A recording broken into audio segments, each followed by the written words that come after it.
الحمد لله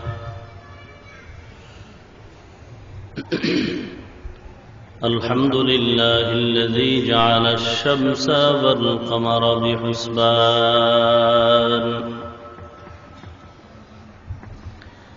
والنجم والشجر يسجدان وفضل زمانا على زمان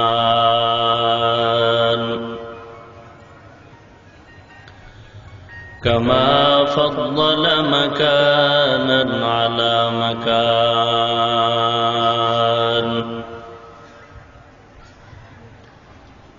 وإنسانا على إنسان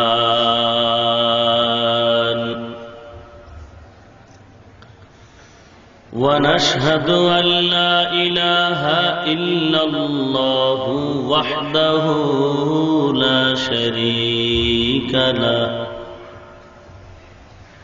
لا ضد له ولا ند له ولا مثل له ونشهد أن سيدنا وسندنا وحبيبنا وحبيب ربنا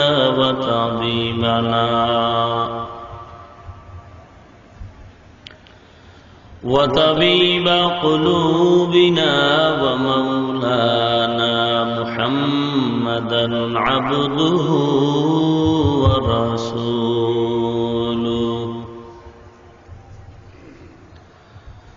صلى الله تعالى عليه وعلى آله وأصحابه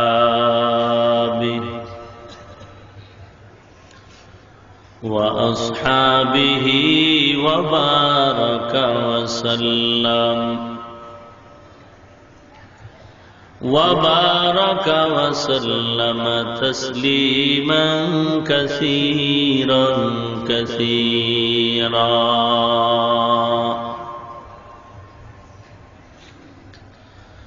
الذي أرسله الله تعالى بالحق بشيرا ونذيرا وداعيا إلى الله بإذنه وسراجا منيرا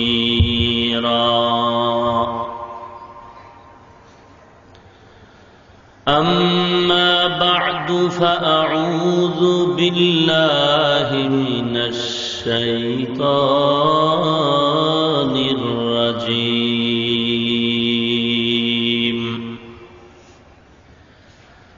بسم الله الرحمن الرحيم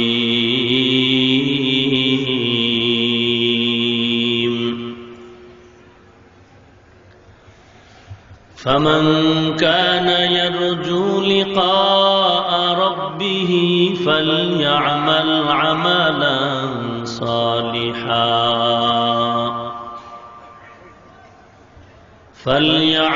عملا صالحا ولا يشرك بعبادة ربه أحدا. وقال النبي صلى الله عليه وسلم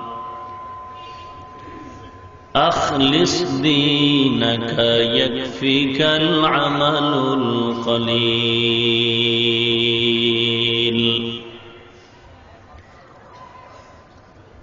أو كما قال النبي عليه الصلاة والسلام.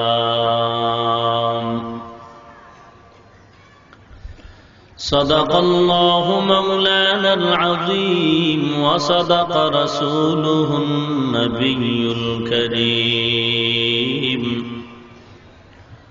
ونحن على ذلك من الشاهدين والشاكرين والذاكرين والحمد لله رب العالمين.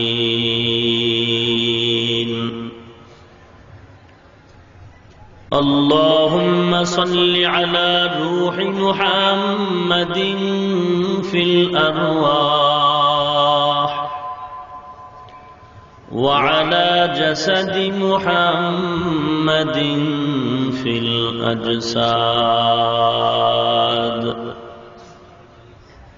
وعلى قلب محمد في القلوب وعلى قبر محمد في القبور. بلغ العلا بكماله كشف الدجى بجماله حسنت جميع خصاله صلوا عليه. محمد نے آकर कुफ्र को मिटाया,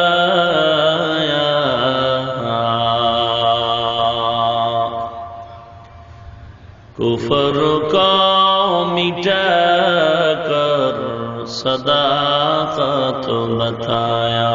बलगल उला बिकमालिही कशफत दुजा बिजमालिही हसनत जमीअ खिसालिही सल्लु अलैहि. ला इलाहा इल्लल्लाह ला इलाहा इल्लल्लाह ला इलाहा इल्लल्लाह ला इलाहा इल्लल्लाह ला इलाहा इल्लल्लाह ला इलाहा इल्लल्लाह ला इलाहा इल्लल्लाह ला इलाहा इल्लल्लाह ला इलाहा इल्लल्लाह ला इलाहा इल्लल्लाह.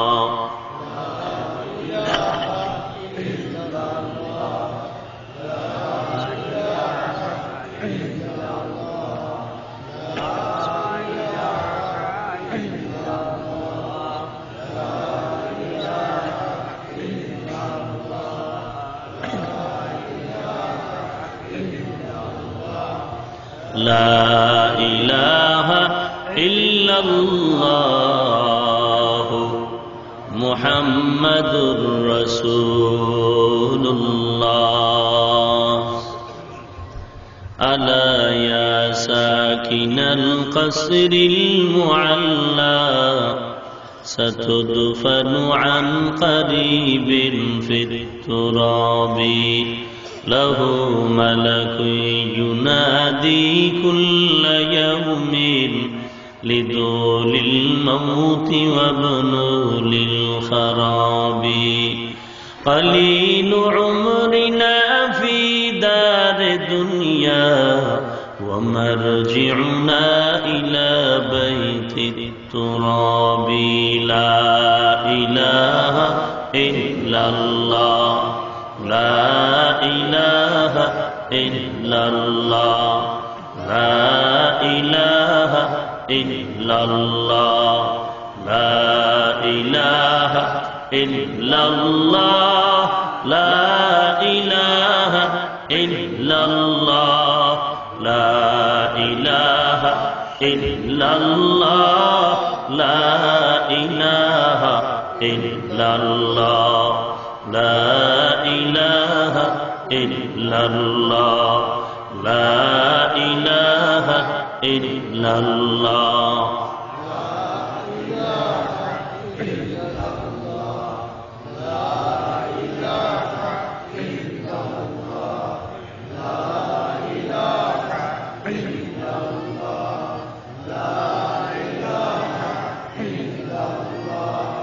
لا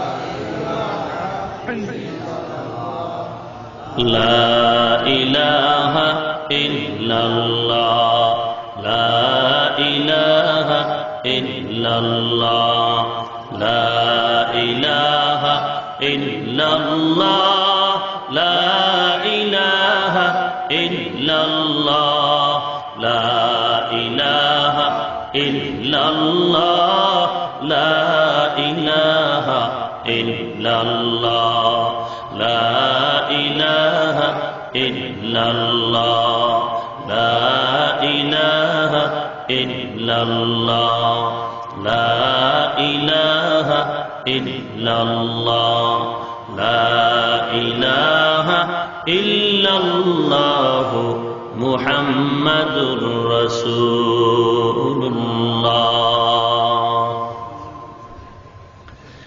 سبحانك لا علم لنا إلا ما علمتنا إنك أنت العليم الحكيم رب اشرح لي صدري ويسر لي أمري واحلل عقدة من لساني يفقه قولي अमाल से बनती है ये जन्नत भी जहन्नम अमाल से बनती है ये जन्नत भी जहन्नम ये खाक फितरत में न नारी है न नूरी ये खाक फितरत में न नारी है न नूरी इखलास की आमाल हो जन्नत की हमरा इखलास की आमाल ये जन्नत की हमरा परहज़ के मक़ासिद है जो तक़वा से हासिल मांद परहज़ के मक़ासिद है जो तक़वा से हासिल मांद बगैर जो अमाल हो इखलास व तक़वा बगैर जो अमाल हो इखलास व तक़वा बर्बाद तेरे जिंदगी आए होश नज़रमंद बर्बाद तेरे जिंदगी आए होश नज़रमंद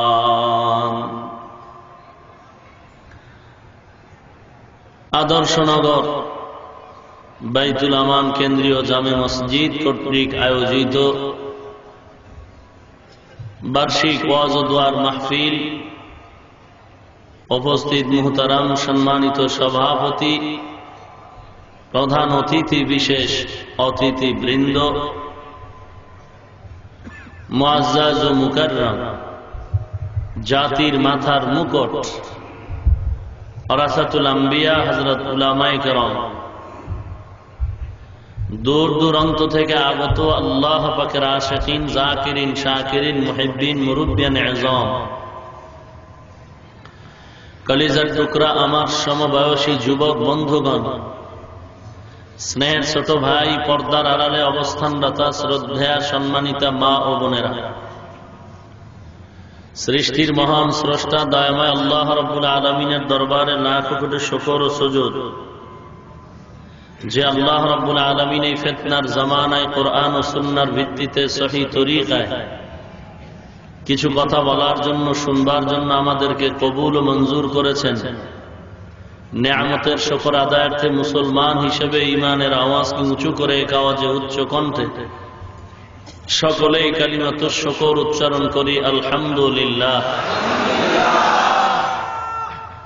লক্ষ কোটি দরুদ ও সালাম সৈয়দুল মুরসালিন রাহমাতুল লিল আলামিন শফিউল মুজনিবিন খাতামুন নবিয়্যিন সৈয়দুস সাকালাইন ইমামুল মুরসালিন শফিয়ে আযম रसूल अकरम रहमत आलम नबीउल अरब वल अजम हबीब किबरिया আশরাফুল আম্বিয়া, সৈয়দুল আম্বিয়া, শফিয়ে মাহশর, সাকিয়ে কৌসর, आकाए नामदार, मदीना का ताजदार, आफताब नबूवत, फख्र मौजूदात, सैयदुल मखलूक़ात, हजरत मुहम्मदुर रसूलुल्लाह सल्लल्लाहु अलैहि वसल्लम ऊपर कुरान हकीमेर सूरतुल काहफेर शेषेर आयातंश खुतबार भेतरे आमी तिलावत करेছি। विश्व नबी, शेष नबी, महानबी, श्रेष्ठ नबी, जिंदा नबी, हायातुन नबी सकलेई पढ़ी सल्लल्लाहु अलैहि वसल्लामे असंख्य अगणित अमीय बाणी पवित्र हादिस शरीफेर मध्य थेके एक हादिस पढ़ेছি। तिलावतकृत आयाते करीमा और हादिसे पाकेर आलोके सही तरीकाय इखलास और रूहानियतेर समन्वय किछु कथा आमाके बलार मतो, आपनादेरके शुनबार मतो हिम्मत, धैर्य, तौफिक अल्लाह पाक दान करुन, आमीन। फमन काना यरजू लिका रब्बिही फलयअमल अमलन सालिहा, যে ব্যক্তি ইচ্ছা পোষণ করে তার রবের সাথে মোলাকাত করবে, অবশ্যই সেই লোক যেন নেক আমল করে। ওয়ালা ইউশরিক বিইবাদাতি রাব্বিহি আহাদা, এবং তার রবের ইবাদতের ভেতরে যেন কাউকে অংশীদার না বানায়। হাদিস শরীফে রাসূলুল্লাহ সাল্লাল্লাহু আলাইহি ওয়াসাল্লাম বলেন, আখলিস দীনাকা ইয়াকফিকাল আমালুল কলিল, তোমার দ্বীন, ঈমান, ইখলাস, নিয়তকে পরিপূর্ণ করে নাও, খাঁটি করে নাও, অল্প আমল নাজাতের জন্য যথেষ্ট হয়ে যাবে। এ হলো আয়াত ও হাদিসের সংক্ষিপ্ত তরজমা।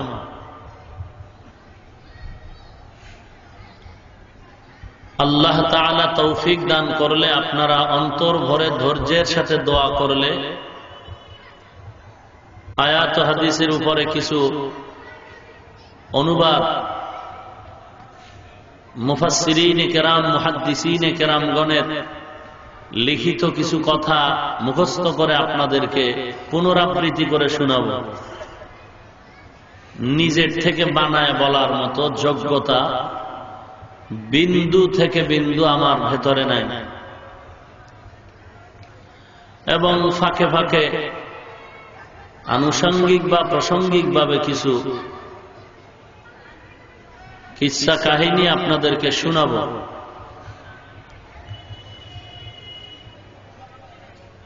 আরবি প্রবাদ আছে, কসাসুল আউয়ালিন মাওয়াইজুল আখিরিন,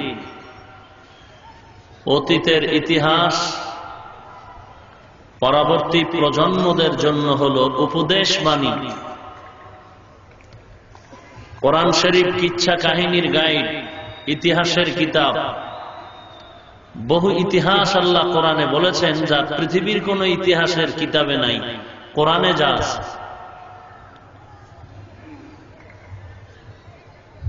কিন্তু মানুষকে ইতিহাস শিখানোর জন্য আল্লাহ ইতিহাসের বিবরণ দেন নাই। কোরআনের ভিতরে দর্শন আছে, মানুষকে দার্শনিক বানাবার জন্য আল্লাহ দর্শনের বয়ান করেন নাই। কোরআনে হাকিমের ভেতরে সর্বসাইটের ইলম আল্লাহ দিয়েছেন। সবকিছুই দেওয়ার একটাই কারণ, মানুষ যেন কোরআনের ছোঁয়া পেয়ে হেদায়াত প্রাপ্ত হয়ে যায়। এজন্য আল্লাহ তাআলা শুরুতেই বলেন, হুদাল্লিল মুত্তাকিন, কোরআন আমি অবতীর্ণ করেছি মুত্তাকিনদের হেদায়াতের জন্য।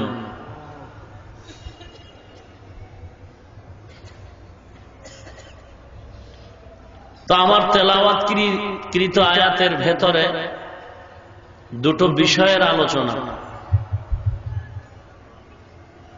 একটা হলো নেক আমল করতে হবে, দ্বিতীয়ত আমলের ভেতরে আল্লাহর মুহাব্বত ছাড়া ভিন্ন কারো অংশ হিসেবে ঢুকানো যাবে না, গ্রহণ করা যাবে না।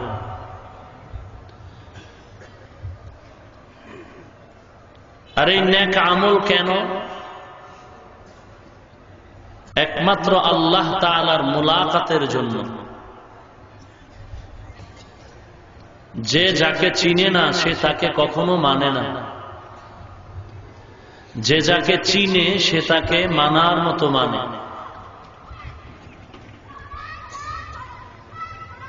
এত বয়ানে আমি বাংলাদেশের জমিনে ঘুরে দেখলাম, বাংলাদেশের মানুষ রহমতের ছায়াতলে দ্বীন ও ইসলামের এত বয়ান শোনার সুযোগ পাচ্ছেন, পৃথিবীর কেউ এরকম সুযোগ পায় না। দাওয়াত ও তাবলীগের মাধ্যমে মানুষ দ্বীনের ছোঁয়া পায়, বয়ান পায়। জুমার দিন খতিব সাহেবের বয়ান, ওয়াজ মাহফিলে হাজারো লাখো আলোচকদের বয়ান, মাদ্রাসার লাইনে দ্বীনের আলোচনা, পীর বুজুর্গ মাশায়েখ যারা, এদের দরবারি আলোচনা। এর পরেও মানুষ দ্বীনের দিকে আসতেই চাচ্ছে না। কর্কশ ভাষায়ও বোঝানো হয় না, বরং সবাই পিঠে হাত দিয়ে বুঝাইতে থাকে, আসেন ভাই নামাজে আসেন, কল্যাণের পথে আসেন। পিঠে হাত দিয়ে দিয়ে মানুষকে ডাকতেছে। মানুষ এর পরেও দ্বীনের থেকে উদাসীন। ব্যাপারটা কি? আসলে আখিরাতের কথা যারাই বলেন, কোরআনের কথা যারা বলেন, এগুলো সব অবাস্তব, মিথ্যা। কি বলেন আপনারা? মিথ্যা? সত্য? কতটুকু সত্য? 50 না পুরা? কেমন পুরা? সন্দেহের লেশমাত্র নাই। অথচ দুনিয়ার লাইনে কাউকে কোনো বয়ান দিতে হয় না। কিভাবে আপনি ব্যবসা করবেন, চাকরি করবেন,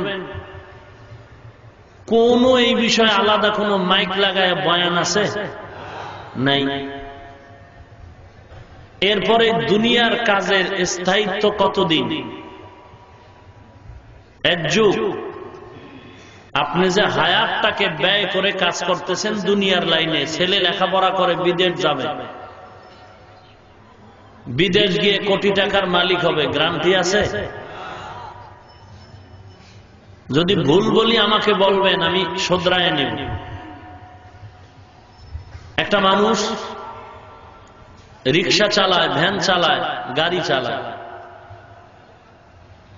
তার নিয়ত এই 4 টাকার উপার্জিত সম্পদ দিয়ে সে একটা বিল্ডিং করবে, নিশ্চিত কোনো গ্যারান্টি আছে?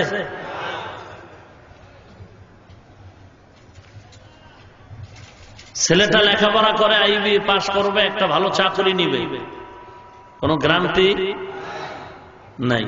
আপনারাই সব উত্তর দিতেছেন। তাহলে দুনিয়ার লাইনের কাজে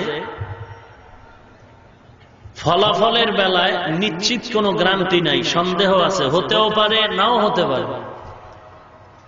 মাঠে চাষিরা চাষাবাদ করে ধানের জন্য, 60-70 মণ ধান হবে, নিশ্চিত কোনো গ্যারান্টি আছে? হতেও পারে নাও হতে পারে।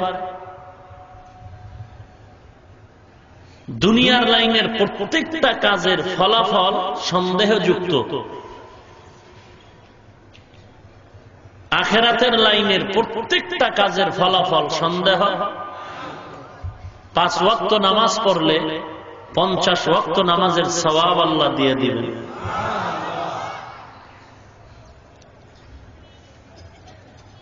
সন্দেহ আছে?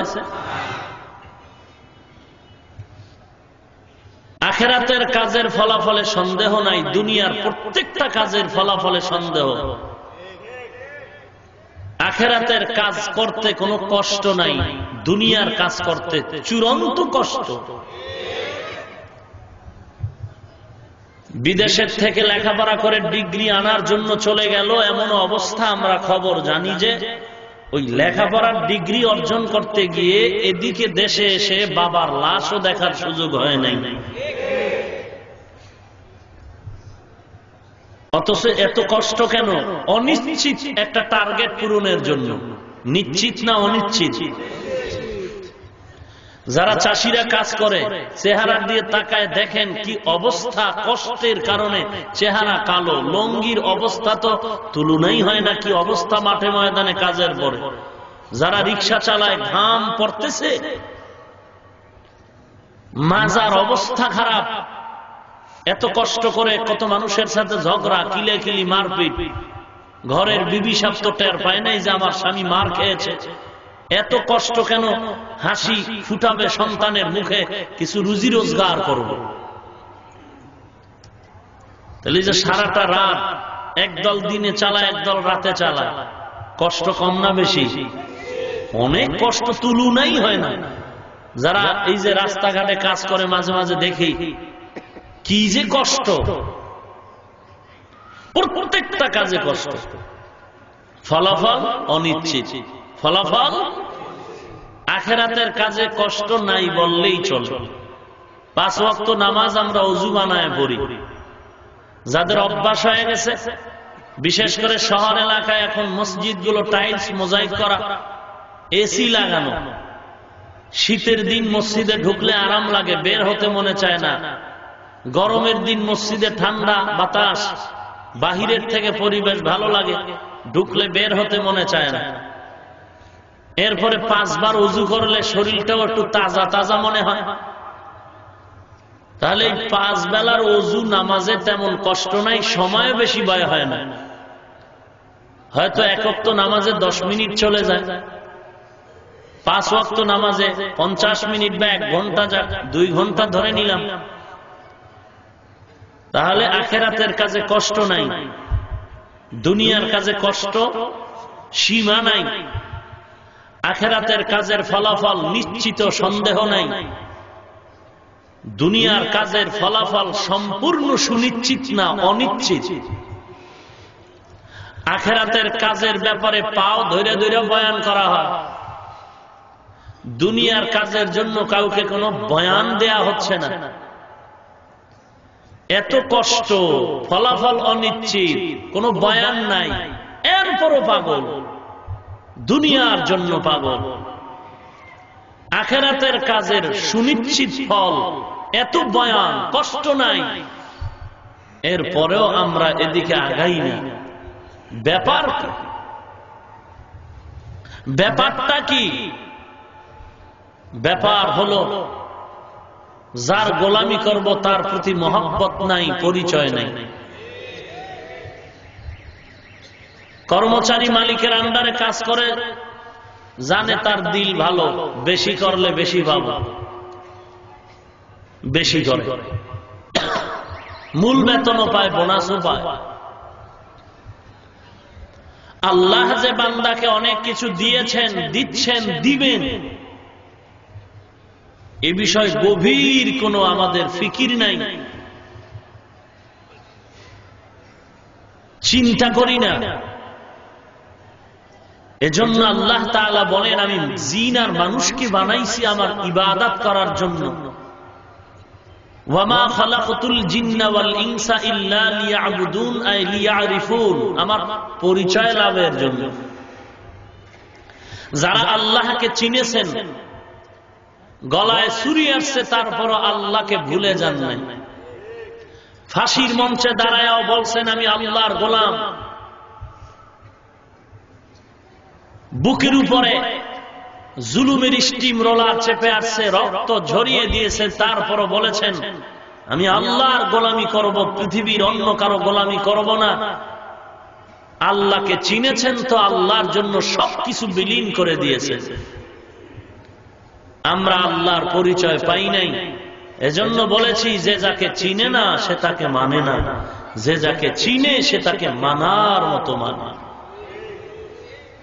অথচ আল্লাহ কত মহান, কত মহান আমার আল্লাহ, কত দয়াময়। আল্লাহ চান না কোন মানুষ জাহান্নামে যাক, আল্লাহ মোটেই চান না। তারপরেও কিছু মানুষ গাদ্দারি করে অন্যায়ের দিকে যাবে, এদের জন্য শাস্তির ঠিকানা জাহান্নাম আল্লাহ বানিয়ে রেখেছেন। আল্লাহ চান না, আল্লাহ চান সব মানুষ জান্নাতে আসুক। এজন্য তওবার দরজা অল টাইম আল্লাহ খুলে রাখছেন। قل يا عبادي الذين أسرفوا على أنفسهم لا تقنطوا من رحمة الله إن الله يغفر الذنوب جميعا إنه هو الغفور الرحيم।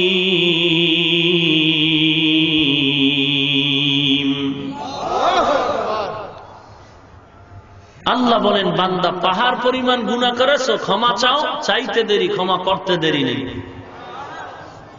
কত বড় বড় কাফেরকে আল্লাহ মুমিন বানায় দিয়েছেন, ইমানের দৌলত দিয়ে দিয়েছেন। কত দামি হয়ে গেছেন মানুষ। সারা দেশ আমাদের দৃষ্টান্ত, আমাদের দেশ। দাওয়াত ও তাবলীগের ময়দানে আমার মতো টুপিওয়ালা মোল্লা নয়, হাজার কেন লক্ষ লক্ষ লক্ষ ইংরেজি পড়ুয়া সাধারণ শিক্ষিত মানুষ আজ আল্লাহওয়ালার কান্না জড়িত বয়ান শুনে, দাওয়াত ও তাবলীগের ছোঁয়া পেয়ে আমাদের মতো এই রকম কিছু উলামায়ে হাজরাতের সোহবাত পেয়ে আজ তারা 5 ওয়াক্ত নামাজি, লম্বা দাড়িওয়ালা।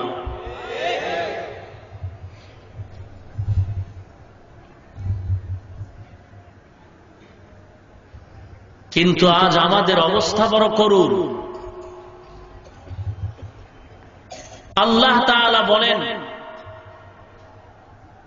তুমি যেদিকেই তাকাও সেদিকেই তো আমার কুদরত। জিহ্বা দিয়ে কথা বলতেছি, এটা আমার থেকে বানানো নয়, আল্লাহ বের করেন তো কথা চলতেছে।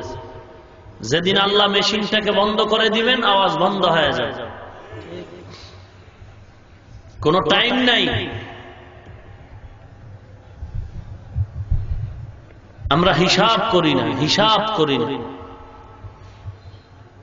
ওমর ফারুক রাদিয়াল্লাহু তাআলা আনহু ইন্তেকালের 10 বছর পরে স্বপ্ন যোগে প্রশ্ন করা হলো, কবরের ব্যবহার কেমন পেলেন? ওমর বলেন, এখনো ব্যবহার শুরু হয়নি। তাহলে এই 10 বছর কি হলো? বলে, রাষ্ট্র পরিচালনা করেছি 10 বছর, তার হিসাব মাত্র শেষ হলো।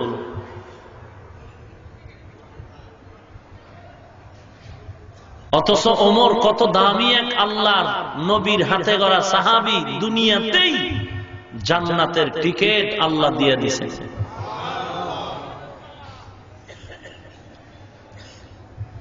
আল্লাহকে চিনি না। আল্লাহ তাআলা বলেন, আমার কুদরতের দিকে নজর করো। সুন্দর আসমান আমি বানাইছি, কেউ বানায় নাই। সূর্য আমার হুকুমে চলে, চন্দ্র আমার হুকুমে চলে। আমি যেভাবে আদেশ দিয়েছি সেভাবেই চলে। অতএব দুনিয়াতে বড় বড় বুজুর্গরাও চলে গেলেন 3 কাপড় নিয়ে, দুনিয়ার বড় বড় আল্লাহর দুশমনেরাও চলে গেল এই সিস্টেমে। অতীতের বড় বড় বুজুর্গদের তুলনায় বর্তমানে এই দামি বুজুর্গ নাই। অতীতের বড় বড় বেদিনদের তুলনায় বর্তমানে সেই বড় বেদিন এখনো নাই। নমরুদের মতো, ফেরাউন, হামান, কারুন, এদের মতো জাহান্নামের আসামি বর্তমানে নাই। কত ক্ষমতাধর তারা। আবার বুজুর্গর দিকে তাকান, খাজা মাইনুদ্দিন চিশতি আজমিরি, যিনি মদিনার থেকে ভারতবর্ষে কালেমার খেদমতে চলে আসলেন। তার হাতে কালেমা পড়েছে তার নিজ হাতে 90 লক্ষ খ্রিস্টান। এ তো তার একার খেদমতের ফসল। আরো তার শাগের কত ছিল, শীর্ষ কত ছিল, তার শাগের শিষ্যরা আরো খেদমত করেছেন। কিন্তু অতীব দুঃখের সাথে আমরা যদি সঠিক কথাগুলো আপনাদের না বলি, আর কেউ বলবে না। আজ শেখ খাজা মঈনুদ্দিন চিশতি আজমিরির ব্যাপারেও গালাগালি করা হচ্ছে, তিনি নাকি ভণ্ড, তিনি গাঞ্জাখোর। নাউজুবিল্লাহর আওয়াজে আমি অনুমান করতেছি তার খাজা মঈনুদ্দিনের বিরোধী কিছু লোক এখানে আছে। আল্লাহ আমাদের বুঝার তৌফিক দান করুন। আল্লাহ তাআলা বলেন, আমি আল্লাহ আছি। কই আল্লাহ? বলে তুমি খুঁজো, অফি আনফুসিকুম আফালা তুবসিরুন, তুমি নিজের দিকেই তাকাও, আল্লাহর পরিচয় পেয়ে যাই। আল্লাহ কত মহান, কত সুন্দর। মুসা নবী তুর পাহাড়ে যখন চলে গেলেন আল্লাহর আদেশে, ওই ফেরাউনের একটা লোকের উপরে একটা চপেটাঘাত করেছিল, লোকটা মরে গেল। ফেরাউনের বংশের, উদ্দেশ্য তাকে মারা নয়, দুজনে তর্ক করে এটাকে মীমাংসার জন্য সরায় দিল, মরে গেল ফেরাউনের লোকটা। মুসা নবী ভয়ে এক দৌড়ে মাদায়েন শহরে হাজির। সেখানে গিয়ে লম্বা ইতিহাস, শুআয়ব আলাইহিস সালামের বাড়ি চাকরি নিলেন, দীর্ঘ কয়েক বছর সেখানে থাকলেন। ওই মাদায়েনে গিয়ে একটা পানির কূপের সামনে দাঁড়ায় দেখে বিভিন্ন রাখাল তাদের বকরি পানির কূপের সিরিয়ালে দাঁড়ায় পানি পান করাচ্ছে। দুটো মেয়ে দাঁড়িয়ে আছে অপর পার্শ্বে বকরি নিয়ে, পানি পান করাবার সিরিয়াল পায় না। মুসা নবী বললেন, তোমরা এত কষ্ট করো কেন, আমাকে দাও, আমি পানি পান করায় দিই। মুসা নবী এনে পানি পান করায় দিলেন, অন্যগুলো সব সরায় দিয়ে মেয়েরা পানি পান করায় বকরি নিয়ে চলে গেল। শুআয়ব নবী বলতেছেন, তোমরা এত দ্রুত আসলে কিভাবে, অন্যদিন দেরি হয়? বলে, আজকে এক বীর পাহলোয়ান আমাদের সহযোগিতা করেছে। তোমরা বলেছ? বলে, না বলি নাই। তাহলে উনি চালাকি করলো কেন? যাও তাকে ডেকে নিয়ে আস। একজন মেয়ে চলে আসলো, আপনাকে বাড়ির ভেতরে আমার পিতা ডাক দিয়েছেন। মুসা নবী বললেন, হ্যাঁ বোন, তুমি পেছন থেকে আমাকে পথ দেখিয়ে দাও, আমি সামন দিকে আগায় যাই। মুসা নবী গেলেন, বললেন, আপনাকে কি বলা হয়েছিল? বলে, না। তো আপনি কেন করলেন?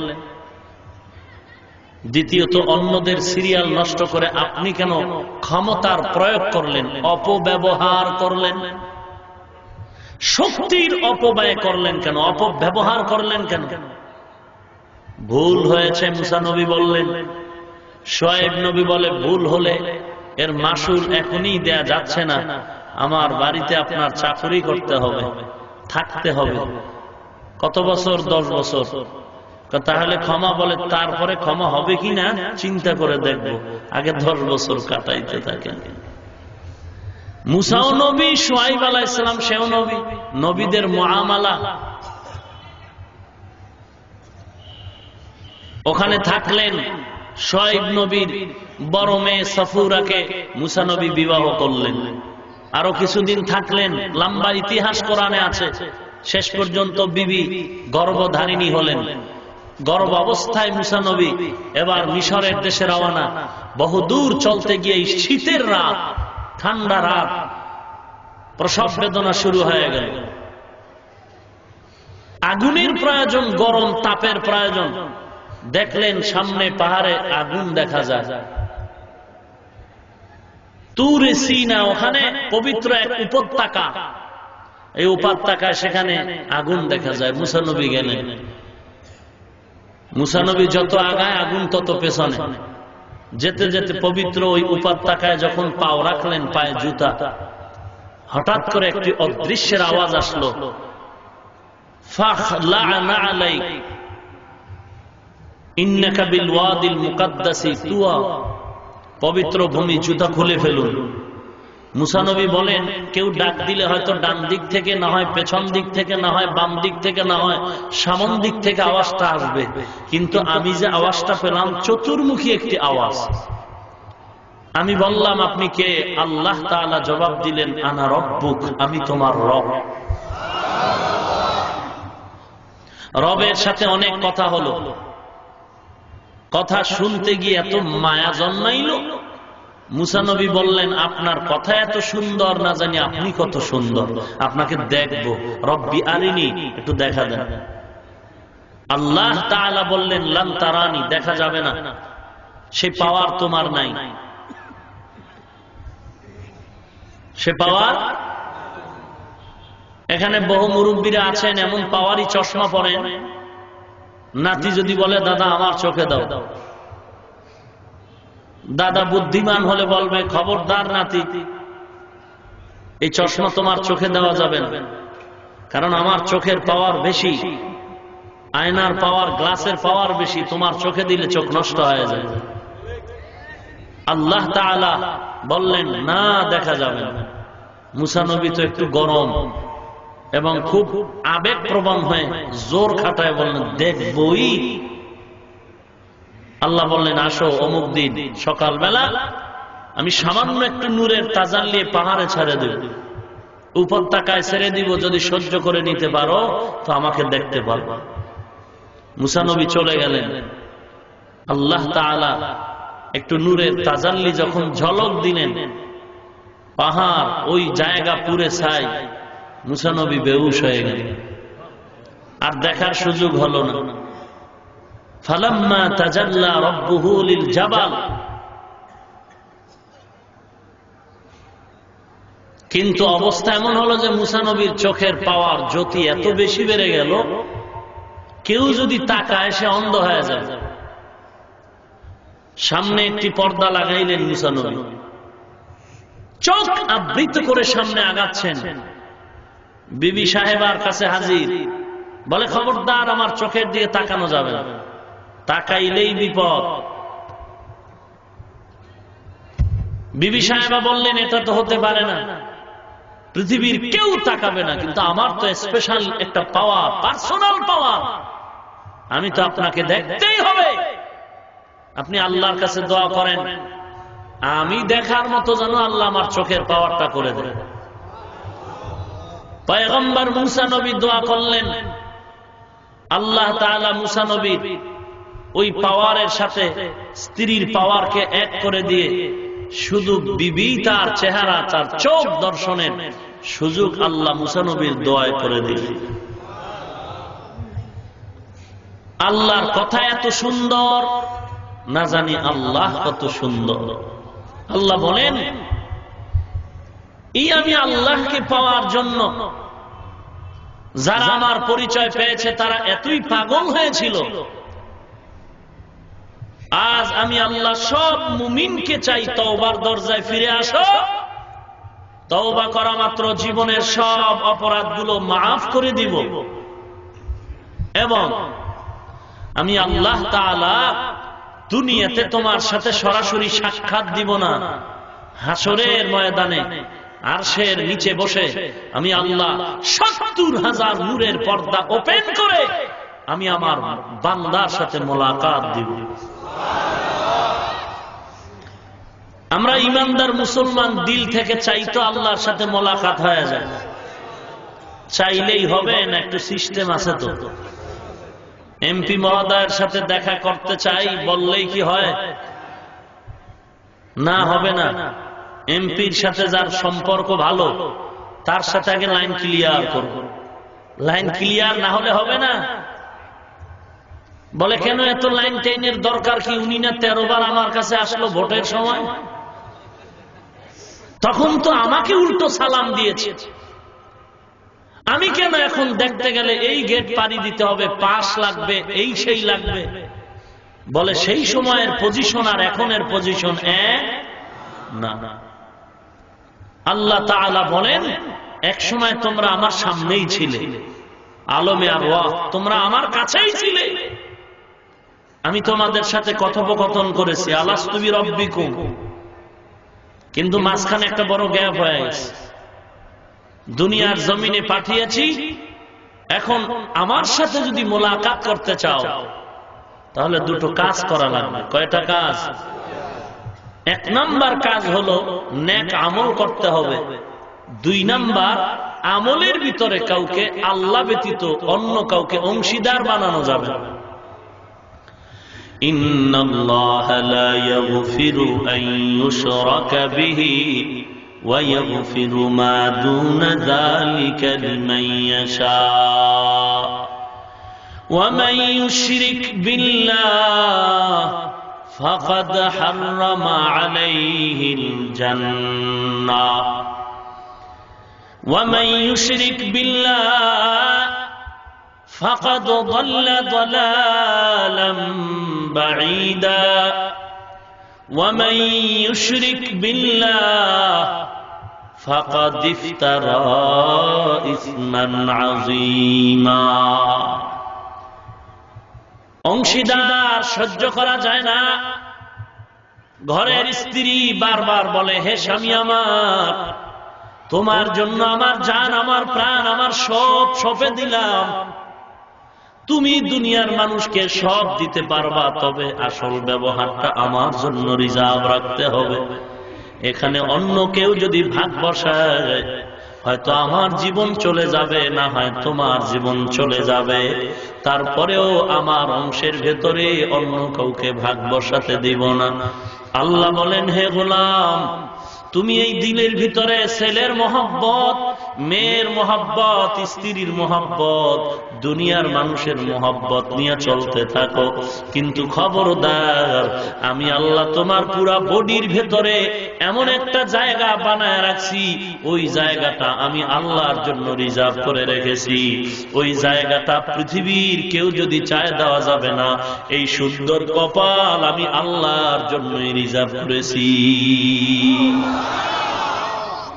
এ কপাল আল্লাহ ব্যতীত আর কারো পায়ের নিচে নত করা যাবে না।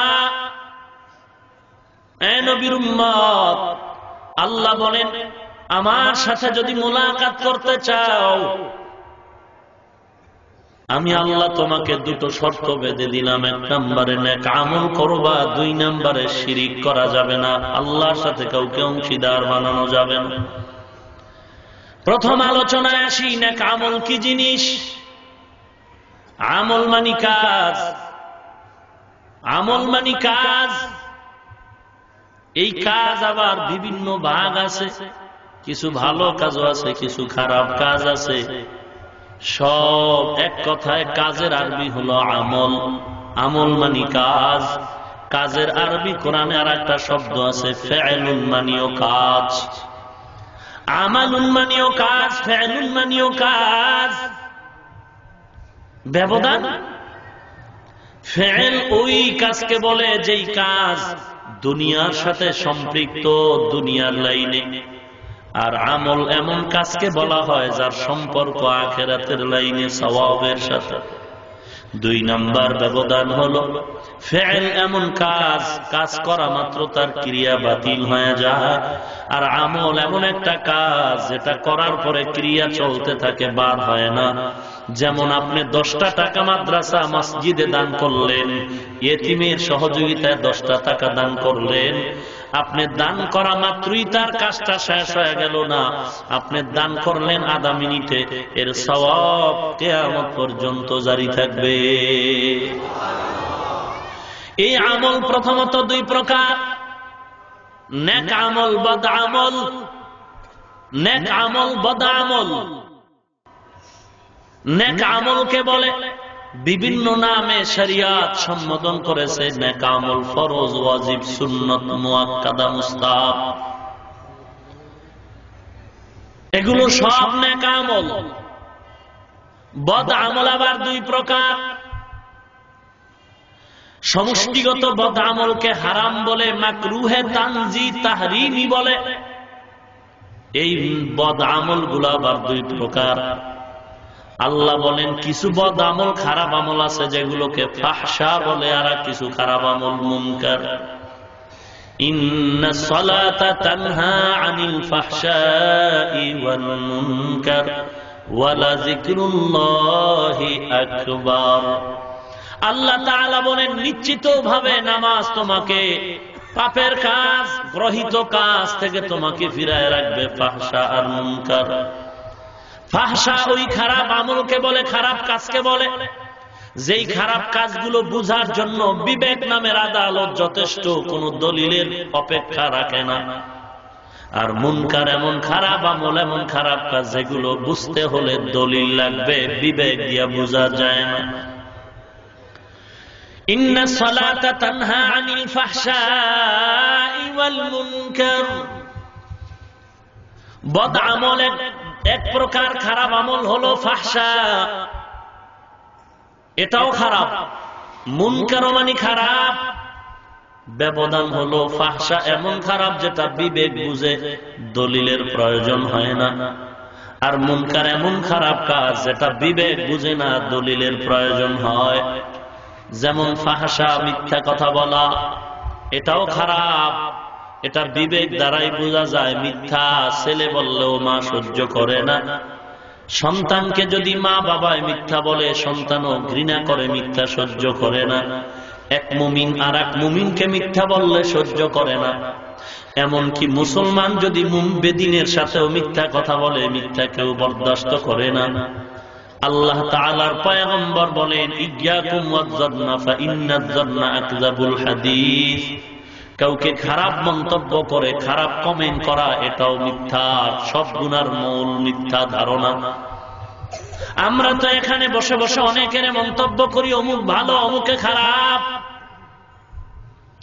একজনে ইস্তারি করে জামা পরে আপনি বললেন লোকটার ভিতরে খুব ভাব, আর একজন ব্যক্তি ইস্তারি করে না, জামা পেছন দিক থেকে ঘুচিয়ে উঠে গেল, জীর্ণ শীর্ণ অবস্থায় চলে, আপনি বলবেন তার ভেতরে ইখলাস নাই, তার ভেতরে আল্লাহ ভীতি নাই।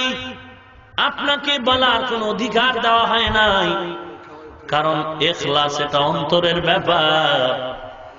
অন্তরের মধ্যে ভালোবাসা, আল্লাহর মহব্বত। আত-তাকওয়া হাহুনা, আত-তাকওয়া হাহুনা। ইমাম মালিক রাহমাতুল্লাহি আলাইহি জীবনী পড়ে দেখেছি, সম্ভবত ইমাম মালিক কে সে? ইমাম মালিক মদিনার জিন্দেগিতে 70 বছরে কোনদিন জুতা পরিধান করেন নাই। ইমাম মালিক রাহমাতুল্লাহ আলাইহি জগৎ বিখ্যাত একজন বড় বুজুর্গ, বড় ইমাম। আজকে যেই জামাটা তিনি পরতেন, ও জামাটা অন্য বছরের আর কোনদিন পরতেন না। কথা বুঝেননি? দেওবন্দ মাদ্রাসার বাণী কাসিম নানতবী রাহমাতুল্লাহ আলাইহি, কাসিম নানতবী রাহমাতুল্লাহ আলাইহি সেরা ভরা জামা পরেছেন, তালি দেওয়া জামা। আবার ওই দেওবন্দ মাদ্রাসার কৃতি সন্তান রশিদ আহমদ গঙ্গুহি রহমতুল্লাহ আলাইহি, তিনি শান শওকতে চলতেন। আপনি কি বলবেন? রশিদ আহমদ গঙ্গুহির ভেতরে ইখলাস কম, আর তালি দেওয়া জামা পরনেওয়ালা কাসিম নানতবীর ভিতরে ইখলাস বেশি। বলার কোনো অধিকার নাই, কারণ তাকওয়া হলো অন্তরের ব্যাপার। ভাইরা আমার, মিথ্যা বলাটা এটা অন্যায়, এটা কি দলিল লাগে না বিবেক বুঝে? কথা বলেন। মিথ্যা বলাটা অন্যায়, এটা দলিলের দরকার হয় না, বিবেক সহ্য করে নেয় না। মিথ্যা বলাটা অপরাধে না, বিবেক বুঝে দলিল লাগে না। মদ পান করা এটা নেয় না অন্যায়, এটা বুঝতে হলে দলিল লাগে না, কারণ মদ পান করার পরে কোন আল্লাহর বান্দা জিকির করেছে? কথা বলেন না। না, মদ পান করার পরে বান্দা গালি শুরু করেছে। এমন অবস্থাও হয় মদ পান করার পরে নিজের স্ত্রীকেও সে চিনে না, নিজের মেয়েকেও চিনে না। তাহলে মদ পান করা বিবেক বলে অন্যায়, মিথ্যা বলা বিবেক বলে অন্যায়, চুরি করা বিবেক বলে অন্যায়, ডাকাতি করা জুলুম করা বিবেক বলে অন্যায়। এই অন্যায়গুলোকে ফাহশা বলা হয়। এগুলো বিবেক বুঝে দলিলের প্রয়োজন হয় না। দলিল আছে, তবে দলিলের অপেক্ষা থাকে। আর এমন কিছু বদ আমল, খারাপ কাজ যেগুলো দলিল ছাড়া বুঝেই আসবে না, যেমন আল্লাহ তাআলা ব্যতীত অন্য কারো পায়ের উপরে সেজদা করা। আপনি বলেন হারাম, অথচ আল্লাহ ব্যতীত অন্যের কদমেও সিজদা করে নেওয়ালা এ জমিনে আছে না নাই? কম না বেশি? সেই লোকটা সওয়াব মনে করে সিজদা করে, সম্মান করে করে, দলিলও সে দাঁড় করিয়ে দিল, তাজিমি সিজদা করি, মহব্বতের সম্মানের সিজদা করি। দলিল কই পেয়েছো? বলে ফেরেশতারা আদম নবীরে না করেছিল? ফেরেশতারা আদম নবীকে সম্মানের তাজিমি সিজদা করেছেন, আমরাও করি। অথচ এটা মারাত্মক শিরকের গুনাহ। আল্লাহ তাআলা বলেন সব অপরাধ ক্ষমা করা হবে, শিরকের অপরাধ ক্ষমা করা হবে না। এখন এটাও খারাপ কাজ, তবে খারাপটা প্রমাণ করার জন্য যথেষ্ট দলিল দাঁড় করাতে হবে, ঠিক নি? কথা বলেন। কেউ নবীরে নূর বলে, কেউ মাটি বলে, এখানেও ভেদাভেদের শেষ নাই। কেউ নবীরে দাঁড়ায় সালাম দেয়, যারা দেয় না তাদেরকে আবার কাফের বলেও ফতোয়া দেয়া হয়। এগুলো দলিলের অপেক্ষা রাখে। এই খারাপ কাজের ভেতরে দলিল লাগবে। ওরে নবীর উম্মতের দল, এই দলিল ছাড়া এই খারাপ কাজের সংজ্ঞা বোঝা যায় না। আল্লাহ তাআলা বলেন এই বদ আমল দ্বারা বান্দার অন্তর নষ্ট হয়, ঈমানের ভিতরে ঘাটতি হয়। আমি আল্লাহ তোমাকে জান্নাতে নেওয়ার জন্য দেখার একটা মোলাকাতের জায়গা করেছি আরশের নিচে। ওই মোলাকাত যদি চাও, দুইটা কাজ ভালো করে করা লাগবে। এক নম্বরে নেক আমল, দুই নম্বরে শিরিক মুক্ত ইবাদত। নেক আমল করা লাগবে। আমল, নেক আমল, নামাজ পড়া নেক আমল, রোজা রাখা নেক আমল, গরিবের সহযোগিতা করা নেক আমল, গালি না দেওয়াটা নেক আমল, তাসবিহ পড়ে জিকির করা, আল্লাহর নাম পড়া নেক আমল, কোরআন পড়া নেক আমল। কেউ পড়তে পারে না, আরেকজনে পড়লে চুপচাপ বসে শোনাটাও নেক আমল। বয়ান শোনাটাও নেক আমল, বয়ান করাটাও নেক আমল, যাকাত দেওয়াটাও নেক আমল, হজ করাটাও নেক আমল। সব নেক আমলগুলো যদি আল্লাহর কাছে গ্রহণ করাইতে হয়, তাহলে ওই নেক আমল কবুলের জন্য চারটা জিনিস লাগবে। ওই চার জিনিস যদি নেক আমলের মধ্যে না থাকে, আমি হজ করব এটাও নেক আমল, তবে আল্লাহর দরবারে কবুল হবে না। আমি নামাজ পড়ব, কবুল হতে হলে চারটা জিনিস এই নামাজের ভেতরে লাগবে। বান্দা যাকাত দাও, আল্লাহর কাছে কবুল হওয়ার জন্য চারটা জিনিস লাগবে। ওই চার জিনিস যদি নেক আমলের মধ্যে না থাকে, বান্দা জীবনভর সিজদা করবা, আল্লাহর কাছে কবুল হবে না। নেক আমল কবুল হওয়ার জন্য চার শর্ত আছে রে মুমিন। পয়গম্বরের সাহাবী মুআয ইবনে জাবাল রাদিয়াল্লাহু তাআলা আনহু বলেছেন, হে মুমিন, নেক আমল করো, তবে আল্লাহর কাছে যদি কবুল করাইতে চাও, চার শর্ত ওই আমলের মধ্যে পেতে হবে।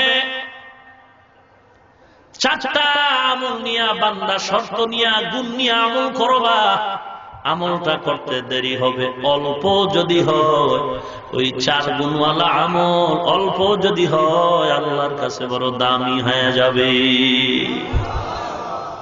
নেক আমল করেছি, নামাজ, রোজা, হজ, যাকাত, জিকির, তাসবিহ, সব কিছু নেক আমল, কবুল হবে না যদি চারটা মেডিসিন ভেতরে না থাকে।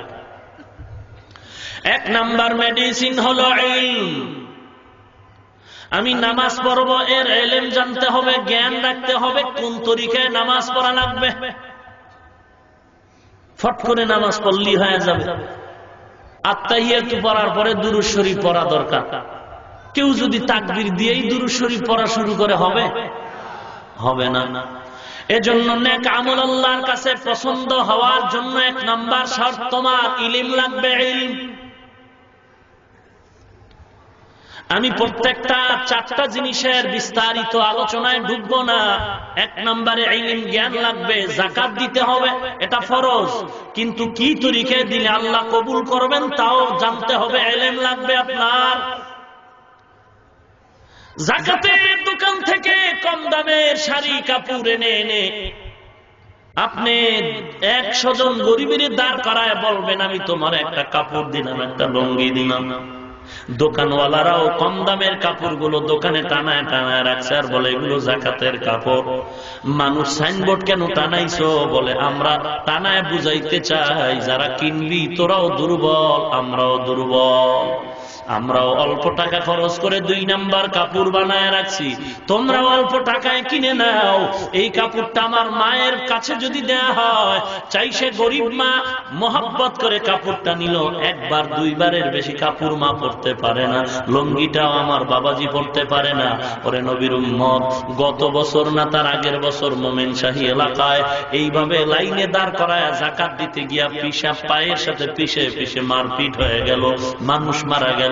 মোহাব্বতের নজরে মানুষকে দান সৎকা করলো, যাকাত দিল।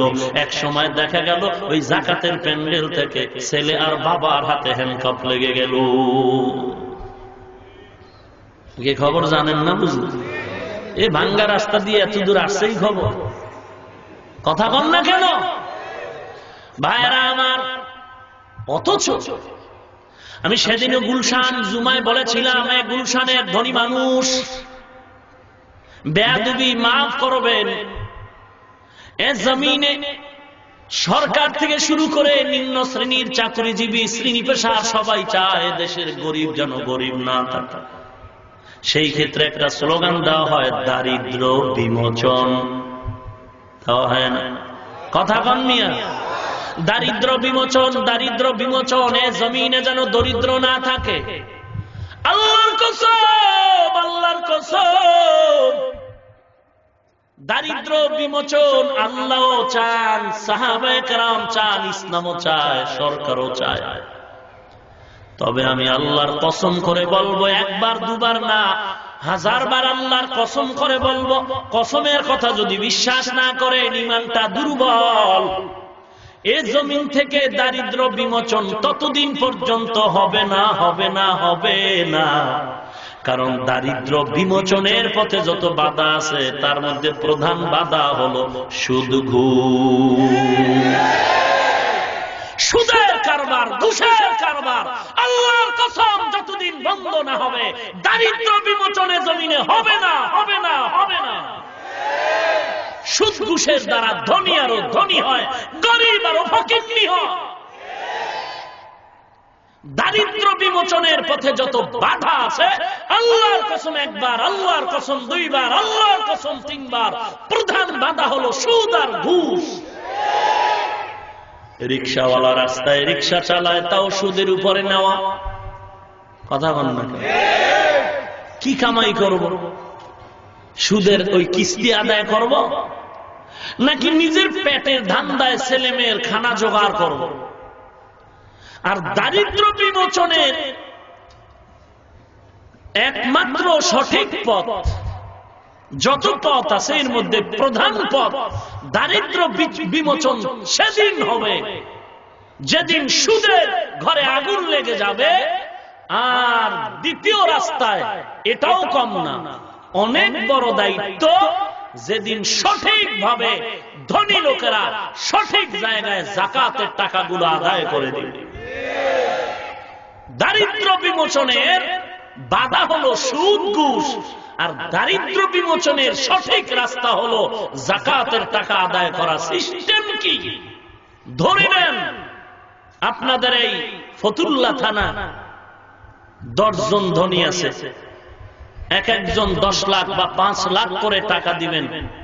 আপনারা জবাব দেন, আমি আবার উল্টা পাল্টা বললে পরে গিয়া মন্তব্য করবেন উল্টা, এরপরে কবিরা গুনাহ আপনার হবে, দরকার নাই। আপনারাই বলুন, ফতুল্লা থানায় 10টা লোক 10 লাখ করে যাকাত দিতে পারে এমন ধনী কি আছে?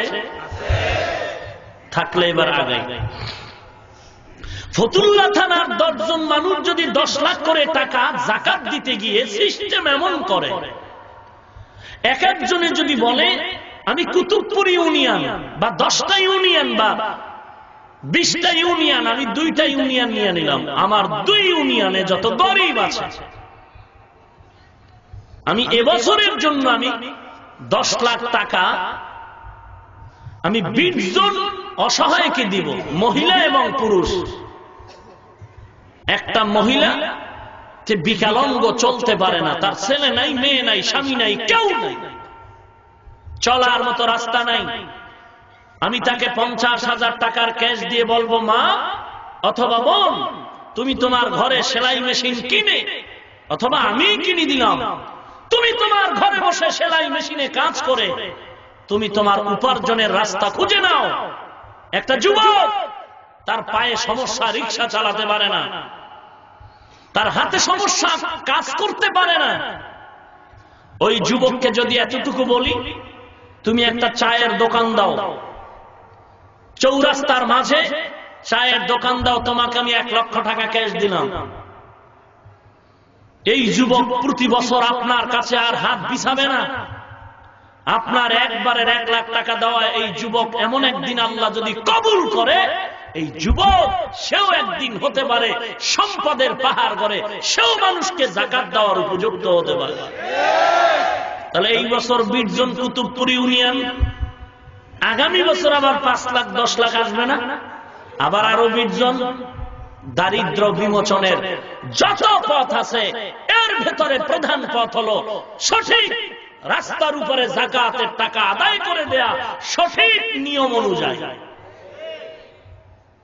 আর সুদ ঘুষের কারবার বন্ধ করে দেয়া। সুদ ঘুষের দ্বারা গরিব আরো গরিব হয়, ধনী আরো ধনী হয়। আল্লাহ আমাদের হেদায়েত দান করুন। নেক আমল কবুলিয়তের জন্য কতটা শর্ত? 1 নম্বরে ইলম লাগবে, ইলম লাগবে, ইলম দিয়ে নেক আমল তুমি কবুল করতে হবে। ইলমের পরে 2 নম্বরে লাগবে বিশুদ্ধ নিয়ত, নিয়ত লাগবে খাঁটি। 10 রাকাত নামাজ মানুষের সামনে যখন আমি আদায় করি 10 মিনিট চলে যায়, আর একা একা যখন নামাজ পড়ি 10 রাকাত নামাজ আমার 4 মিনিটও লাগে না। তাহলে মানুষ দেখলে নামাজ বাড়ায় দিলাম, কেরাত লম্বা নিলাম, একা একা নামাজ পড়ি, মন মতো পড়লাম, কি সূরা দিয়া পড়লাম খবর নাই, এই আমলটার ভিতরে নিয়তের ভেজাল। আল্লাহ পাকের পয়গম্বরের সাহাবী মুআয ইবনে জাবাল বলেন, 4 জিনিসের ভিতরে 2 নাম্বার হলো বান্দা ইলমের পরে তোমার নিয়ত খাঁটি করতে হবে। ইন্নামাল আমালু বিন্নিয়াত, নিয়ত ভালো তো ফলাফল ভালো হয়ে যাবে। পয়গম্বর আদম আলা নবিয়িনা আলাইহিস সালাতু ওয়াস সালামে জমিনের মধ্যে আগমন করলেন। ঘটনা আমি আপনাদের আরো একবার শুনেছিলাম। পয়গম্বর আদম জান্নাত থেকে যখন চলে আসলেন, তার শরীরে তেমন কোন দুনিয়ার লাইনের জান্নাতি পোশাকও ছিল না, ছিল গাছের কিছু পাতা দিয়ে তার শরীরটা আবৃত করা। কারণ জান্নাতের ভেতরে আল্লাহ যখন রাখলেন হাওয়া আলাইহিস সালাম সহ, ওই জান্নাতের ভেতরে আল্লাহ অর্ডার করে বলছিলেন, উসকুন আনতা ওয়া যাওজুকা, জান্নাতে তুমি আর তোমার স্ত্রী নিয়ে থাকবা। ওয়াকুলা মিনহা রাগাদান হাইসু শি'তুমা ওয়ালা তাকরাবা হাযিহিশ শাজারাতা ফাতাকুনা মিনাজ যালিমিন। আল্লাহু আকবার। নিষিদ্ধ গাছের কাছে যাইবা না। লম্বা ইতিহাস আপনারা জানেন। শয়তান ধোঁকা দিয়ে যখন ওই নিষিদ্ধ গাছের কিনারায় গিয়া দুজনে হাত লাগাইলেন, জান্নাতের পোশাকটা খুলে গেল। এখন এই লজ্জাস্থান ঢাকার জন্য কি করবেন? আল্লাহ তাআলা অর্ডার করেছিলেন, ও আদম তুমিও কাপুর না, ওই গাছের থেকে পাতা ছিঁড়ে তোমার লজ্জা ঢেকে নাও। পাতাগুলো অনেক বড় পাতা দিয়ে আদম নবী কেউ লিখেছেন 3টা পাতা ব্যবহার করলেন, আর আম্মাজান হাওয়া আলাইহিস সালাম তিনি 5টা পাতা নিয়ে নিজের শরীরকে আবৃত করে ফেললেন, পর্দা করলেন। আল্লাহ ওদিন থেকে আদেশ করে দিলেন, মানুষ যদি কবরে যাও পুরুষের 3 কাপড় হবে, মহিলার হবে 5 কাপড়। কি গাছের পাতা দিয়ে শরীর আবৃত করেছেন? মুফাসসিরিনে কেরাম বলেছেন ওই গাছটার নাম ছিল তিন, ওয়াত্তিন ওয়াজ্জাইতুন ওয়াতুরি সিনিন ওয়া হাযাল বালাদিল আমিন। তিনের বাংলা তরজমা কেউ করেছেন ডুমর গাছ। ডুমর গাছ চিনেননি? ডুমর গাছের পাতা দিয়ে শরীর আবৃত করেছেন। আল্লাহ তাআলা জান্নাত থেকে বের করে দিলেন। শরণদ্বীপ একজনে, জিদ্দায় একজন। দীর্ঘ বছর পরে আল্লাহ তাআলা তওবা করলেন, কবুল, আদম নবীর তওবা কবুল করলেন। আরাফার ময়দানে দুজনের সাথে সাক্ষাৎ হয়ে গেল। একে অপরের পরিচয় পাওয়াটাকে বলে আরাফা, মারিফাত। ওই পরিচয়ের থেকে নাম হলো আরাফার ময়দান। আল্লাহ তাআলা আদম নবী আর হাওয়াকে আরাফার ময়দানে দীর্ঘ 300 বছরের পরেও এরপরে আল্লাহ মোলাকাত করায় দিলেন। আদম নবী বলেন, ও পয়গম্বর, ও আল্লাহ, এই জমিনে আমি আদম পয়গম্বর, হাওয়া বাতাস আমার শরীরে ম্যাচ হয় না, আমি থাকতে পারি না। আল্লাহ বলেন, ও আদম, দেরি করবা না, বাইতুল্লাহ আছে, বাইতুল্লাহর তাওয়াফ করে নাও।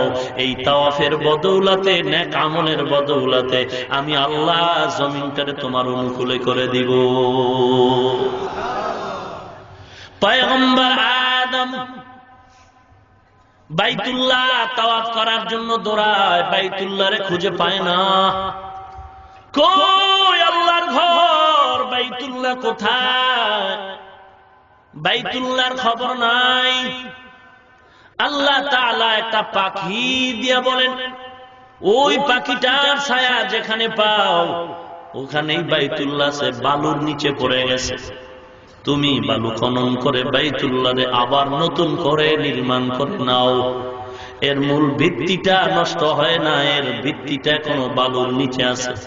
এই বাইতুল্লাহর একটা অংশ হলো আমাদের এই দেশের প্রত্যেক এলাকায় মসজিদ। আল্লাহর নবী বলেন, 5 ওয়াক্ত নামাজ যদি বান্দা মসজিদে গিয়ে আদায় করে নাও, আল্লাহ তাআলা খুশি হয়ে 50 ওয়াক্ত নামাজের সওয়াব লিখে দিবে। এশার নামাজ কেউ বা জামাত আদায় করে ঘুমায় গেল, আবার ফজরের নামাজ উঠে যদি বা জামাত আদায় করে, আল্লাহর নবী বলেন, সারা রাত তুমি ঘুমায়া কাটাইলা, আল্লাহ খুশি হয়ে ফজর আর এশার নামাজ জামাতে পড়ার কারণে আল্লাহ তাআলা তোমার আমলনামায় সারা রাত ইবাদতের সওয়াব দিয়ে দিবে। ভাইরা আমার, আদম নবী বাইতুল্লাহ নির্মাণ করেছেন। এই বাইতুল্লাহকে নতুন করে নব নির্মাণ করেছেন 13 বার। কেউ লিখেছেন 10 বার।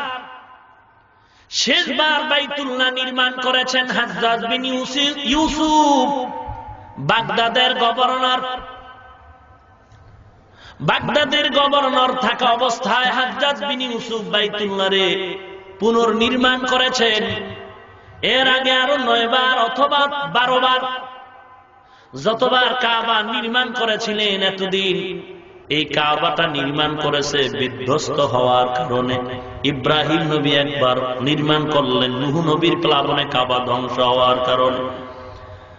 কুরাইশ বংশের কবিলে জুরহাম এরা একবার কাবা ঘর নির্মাণ করলেন। আজকে যে আপনারা যারা কাবায় গিয়েছেন, পুরা কাবার উত্তর পার্শ্বের অংশটা একটা ব্যারিকেড দেওয়া হাতিমে কাবা বলে,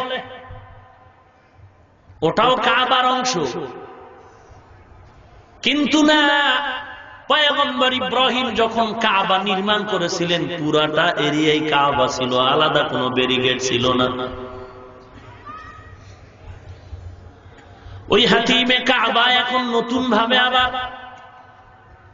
কুরাইশ বংশের কবিলে জুরহাম যখন এই কাবা নির্মাণ করেছিলেন হালাল টাকা দিয়ে, তাদের টাকায় পুরা ব্যারিকেড দিয়ে কাবা নির্মাণ করার সুযোগ হয় না, কিছু জায়গা রেখে দিলে। লম্বা ইতিহাস। সবাই কাবা নির্মাণ করেছেন কাবার সৌন্দর্যের জন্য, কাবা বিধ্বস্ত হয়েছে এই জন্য আবার পুনর্নির্মাণ।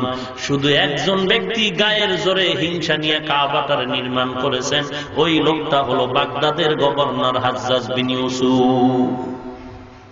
প্রতিহিংসা করে কাবা সুন্দর ছিল। আবু বকরের কন্যা রাদিয়াল্লাহু তাআলা আনহু, আবু বকর তার মেয়ে আয়েশা রাদিয়াল্লাহু আনহার বোন আসমা রাদিয়াল্লাহু তাআলা আনহার সন্তান জুবায়ের, তিনি মক্কার এক সময় গভর্নর হলেন, খেলাফতের দায়িত্ব মক্কার অধিষ্ঠিত চেয়ারে। কেন তিনি মক্কার ক্ষমতা হাতে নিয়েছেন? ওই সময় ইয়াজিদ ছিল ক্ষমতার ভেতরে। ইয়াজিদকে সবাই মানে না, এ কারণে আসমার সন্তান এসে কাবাঘর নতুন করে নির্মাণ করেছিলেন। আর এদিক দিয়ে ইয়াজিদের বংশধর মুআবিয়া রাদিয়াল্লাহু তাআলা আনহু ধারাবাহিকতায় এই ইয়াজিদের অংশ হিসাবে বাগদাদের গভর্নর ছিল হাজ্জাজ বিন ইউসুফ। সে ছিল জুবায়েরের বিরোধী শক্তি, জুবায়েরকে হত্যা করার জন্য চেষ্টা করেছিল। এক পর্যায়ে এই হাজ্জাজ বিন ইউসুফ এই জুবায়েরকে হত্যা করে গাছের সাথে লাশ ঝুলায় রাখছিল, আর বলছিল জুবায়েরের বানানো কাবা রাখা হবে না, নতুন করে ভাঙ, কাবা আবার করব। ওই কাবা হাজ্জাজ বিন ইউসুফ যেভাবে করেছিলেন বর্তমানে তেমনি ভাবেই আছে। ইয়ামানের গভর্নর আবুল বারাকাত, আবুল ফাতা বারাকাতি একবার কাবার উপরে হামলা করে হজরে আসওয়াদ নিয়ে গেছিল চৌরি করে, গায়ের জোরে নিছিল। 22 বছর বাইতুল্লাহ হজরে আসওয়াদ ছিল না। যে কালো পাথর চুমু দেওয়ার জন্য মানুষ মরে যায়, বাইতুল্লাহর কিনারায় হজরে আসওয়াদকে চুমু দেওয়ার জন্য মানুষ এত ভিড় জমায়, মানুষ মরে যায়। একটা সুন্নত আদায় করতে গিয়ে হারাম কাজ করে মানুষকে কষ্ট দেওয়া তো হারাম। অথচ 22 বছর এই বাইতুল্লাহ হজরে আসওয়াদ পাথর ছিল না। 22 বছর পরে মুসলমান প্রতিনিধি সারা বিশ্ব থেকে যখন চাপ দিল, তখন সে ওই পাথর আবার বাইতুল্লাহ দিয়ে দিল। ওই দিন থেকে বাইতুল্লাহর কিনারায় হজরে আসওয়াদের কাছেই পুলিশ পাহারাদার হিসাবে থাকে। মানুষ এত কিলাকিলি করে, পুলিশ ফিরিয়াও তাকায় না, কারণ পুলিশ ও কাজের জন্য সেখানে রাখে নাই, পুলিশকে রাখা হয়েছে হজরে আসওয়াদ পাহারা দেওয়ার জন্য। ভাইরা আমার, নেক আমল আল্লাহর কাছে কবুল হওয়ার জন্য 1 নম্বরে লাগবে ইলম, 2 নম্বরে বিশুদ্ধ নিয়ত। ওরে নবীর উম্মতের দল, নেক আমল বড় দামি। যদি 4 জিনিস নিয়ে তুমি আমল করো, অল্প আমলও আল্লাহর কাছে বড় দামি হয়ে যাবে। 1 নম্বরে ইলম, 2 নম্বরে বিশুদ্ধ নিয়ত, 3 নম্বরে লাগবে ইখলাস। কি লাগবে? একটু কষ্ট হয় আপনাদের। ইখলাস। ওয়ামা উমিরু ইল্লা লিয়াবুদুল্লাহ, ওয়ামা উমিরু ইল্লা লিয়াবুদুল্লাহ মুখলিসিনা লাহুদ্দীন।